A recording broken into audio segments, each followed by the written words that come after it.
Alexandre sempre carregou um brilho nos olhos, um entusiasmo inabalável que o impulsionava a sonhar grande. Não eram sonhos modestos.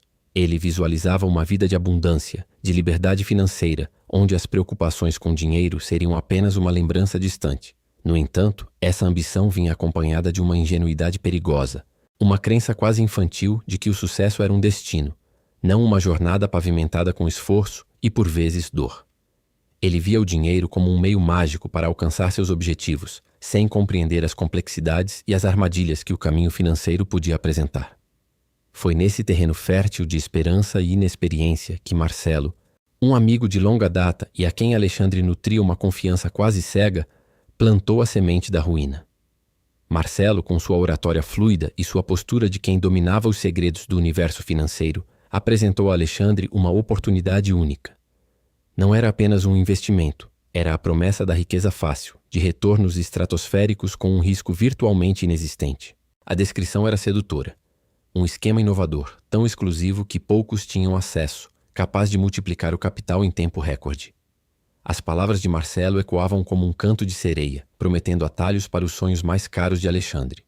O amigo reforçava essa ilusão com gráficos complexos, testemunhos fabricados e uma aura de conhecimento privilegiado. Alexandre, deslumbrado, não via as bandeiras vermelhas.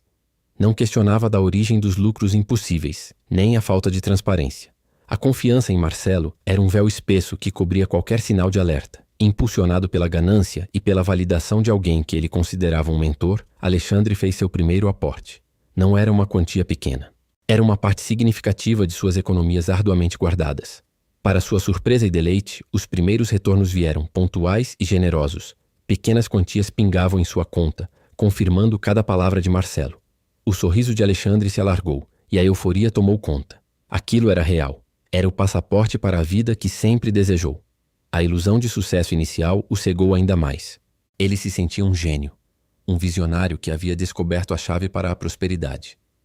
Foi então que Marcelo, com um timing impecável, sugeriu aumentar o investimento. Imagine o que podemos fazer com o dobro, Alexandre. Ele instigava. A ganância, agora alimentada por um falso sucesso, suplantou qualquer resquício de cautela.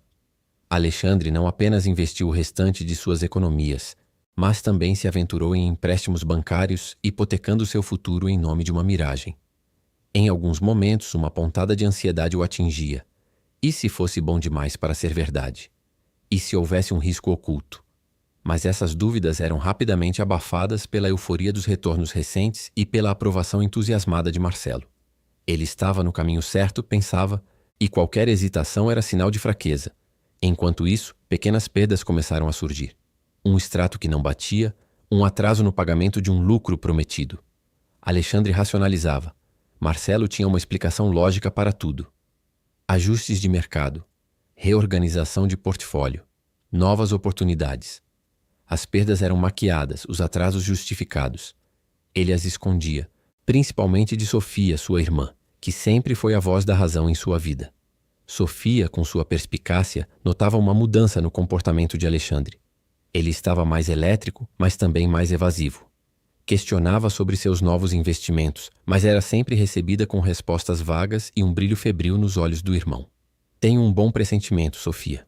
Estamos prestes a mudar de vida, ele dizia, tentando convencer a si mesmo tanto quanto a ela.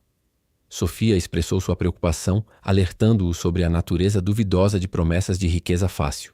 Cuidado, Alexandre. O que vem fácil, vai fácil. Ela advertiu com um tom de premonição que ele, cegado pela ganância, ignorou completamente. Ele a via como uma pessimista, alguém que não entendia a nova economia. Mas a verdade, cruel e inevitável, estava à espreita. O castelo de cartas estava prestes a desmoronar. O investimento de alto retorno e baixo risco de Marcelo não passava de uma fraude elaborada, um esquema Ponzi que estava no limite de sua sustentação. A revelação de que Alexandre perdera tudo, ou estava prestes a perder, seria o golpe mais duro de sua vida. Antes de continuarmos, inscreva-se no canal e diga-nos nos comentários de onde você está assistindo. O choque da realidade atingiu Alexandre com a força de um raio. A notícia de que seu investimento era uma fraude e que ele havia perdido cada centavo e mais, reverberou em sua mente como um eco doloroso. O mundo, que antes parecia um tapete vermelho estendido para seus sonhos, agora se desfazia sob seus pés. A euforia deu lugar a uma humilhação profunda, a um vazio que gelava a alma. Ele se sentia um tolo, traído não apenas por Marcelo, mas por sua própria ambição desmedida e ingenuidade. A imagem de Sofia, com seu aviso ignorado, assombrava seus pensamentos, transformando a preocupação dela em uma acusação silenciosa. A relação com Sofia, antes um porto seguro, transformou-se em um campo minado de ressentimento e mágoa. As dívidas acumuladas, os empréstimos impagáveis e, acima de tudo, as mentiras que Alexandre havia contado para manter a farsa, corroeram a confiança entre eles. Sofia, que sempre o apoiou, agora o olhava com uma mistura de pena e raiva. As discussões tornaram-se frequentes, as palavras afiadas, carregadas de frustração e desilusão. Como você pôde ser tão cego, Alexandre?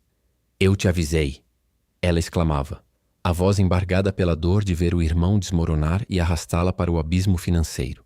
Ele se sentia culpado, envergonhado, mas a dor da perda era tão avassaladora que ele mal conseguia processar a dor dela. Em um desespero crescente, Alexandre cometeu o segundo erro fatal. Em vez de aceitar a perda e procurar reconstruir sua vida de forma sensata, ele se lançou em uma busca frenética para recuperar o dinheiro perdido. A mente, nublada pelo pânico, o impulsionava a procurar atalhos ainda mais perigosos. Ele se endividou com agiotas, cujos juros extorsivos transformaram sua já precária situação em um pesadelo sem fim. Noites passadas em cassinos clandestinos, na esperança vã de um golpe de sorte, apenas o afundaram ainda mais no poço.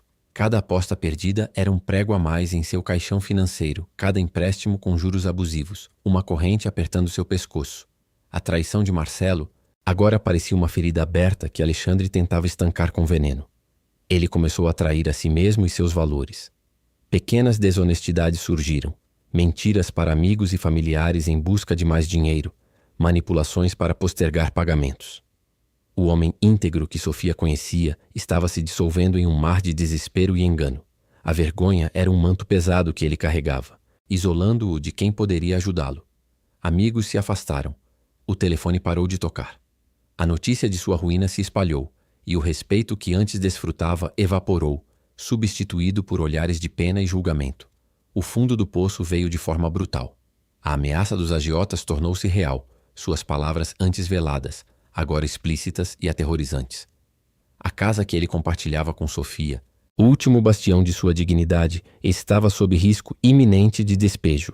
A saúde de Sofia, já fragilizada pelo estresse, piorou drasticamente.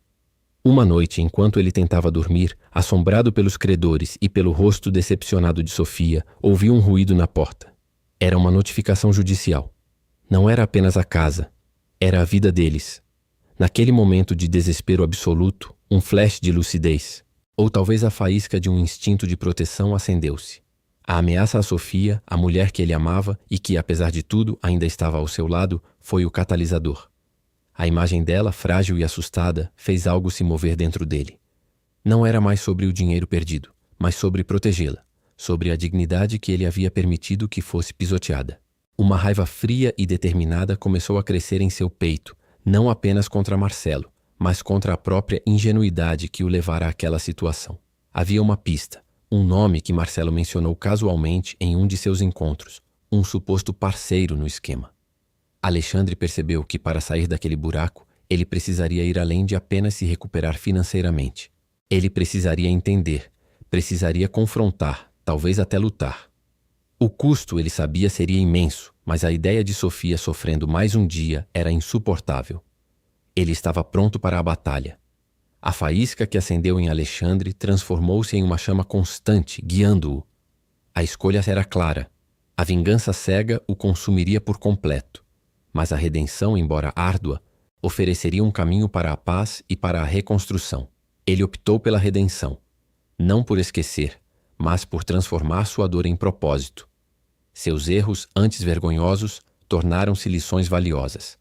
Ele começou a estudar finanças pessoais, a devorar livros e artigos, não para enriquecer rapidamente, mas para entender os mecanismos que o levaram à ruína e, mais importante, para evitar que outros caíssem nas mesmas armadilhas. Seu terceiro erro, o da desesperança e das tentativas de recuperação insensatas, transformou-se na sua maior lição. Alexandre percebeu que a verdadeira recuperação não era sobre recuperar o dinheiro perdido, mas sobre recuperar a si mesmo. Ele começou a ajudar pessoas, inicialmente de forma informal, compartilhando sua história, alertando sobre os perigos da promessa de riqueza fácil. Sua voz, antes cheia de arrogância, agora carregava a humildade de quem havia beijado o fundo do poço. Ele se dedicou a reconstruir sua vida de forma ética, buscando um emprego honesto, trabalhando incansavelmente para quitar suas dívidas uma por uma, com cada centavo suado. O confronto com Marcelo, ou com o sistema que o enganou, era inevitável, mas não seria com violência, e sim com a força da verdade.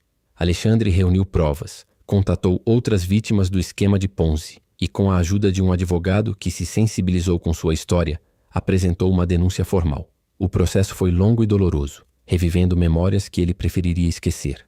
Mas Alexandre perseverou. Ele testemunhou com a cabeça erguida, descrevendo em detalhes como foi seduzido, como perdeu tudo e como Marcelo manipulava a confiança das pessoas. A justiça, embora lenta, começou a se mover. Marcelo foi finalmente indiciado, e a notícia de sua prisão trouxe um alívio agridoce a Alexandre. Não era vingança, mas sim um fechamento necessário, um passo em direção à cura. A reconciliação com Sofia foi o bálsamo para sua alma ferida. Não foi um evento único, mas um processo gradual, construído sobre a honestidade brutal e o perdão. Alexandre confessou cada mentira, cada erro, cada momento de desespero. Sofia, vendo a transformação genuína em seu irmão, a determinação em seus olhos e a humildade em suas ações, lentamente começou a curar suas próprias feridas. Eles choraram juntos, compartilharam medos e esperanças. A relação deles, antes fraturada, foi reconstruída sobre uma base de transparência e amor incondicional. Ela se tornou sua maior apoiadora, sua rocha, sua amiga mais verdadeira. A superação de Alexandre não foi um milagre repentino, mas o resultado de anos de trabalho árduo e resiliência inabalável. Ele não recuperou a fortuna perdida, nem se tornou um milionário, mas reconstruiu sua vida financeira de forma sólida e responsável. Ele aprendeu a investir com sabedoria, a poupar com disciplina e a valorizar cada conquista. Mais do que isso, ele reconstruiu sua vida pessoal, recuperando a dignidade e a confiança em si mesmo. O legado de Alexandre se manifestou de uma forma inesperada. Ele começou a compartilhar sua história publicamente, em palestras, artigos e, eventualmente, em um canal no YouTube, onde detalhava os 10 erros financeiros que arruinam sua vida. Sua voz, antes silenciada pela vergonha, agora ecoava, alertando e inspirando milhares de pessoas. Ele transformou sua dor em propósito, sua ruína em um farol de esperança para outros. O clímax emocional veio em um dia simples, enquanto ele observava Sofia rir, despreocupada, em um piquenique no parque. Naquele momento, Alexandre percebeu que a verdadeira riqueza não estava nas cifras bancárias, nos carros de luxo ou nas promessas vazias de Marcelo. Estava na integridade de suas ações, na honestidade de suas relações, no amor de Sofia e na capacidade de transformar sua adversidade em um legado significativo. Ele não era mais o jovem ingênuo e ambicioso, mas um homem sábio, experiente, que encontrou paz, propósito e uma nova definição de sucesso. A vida, ele aprendeu, pode ser reconstruída após a ruína,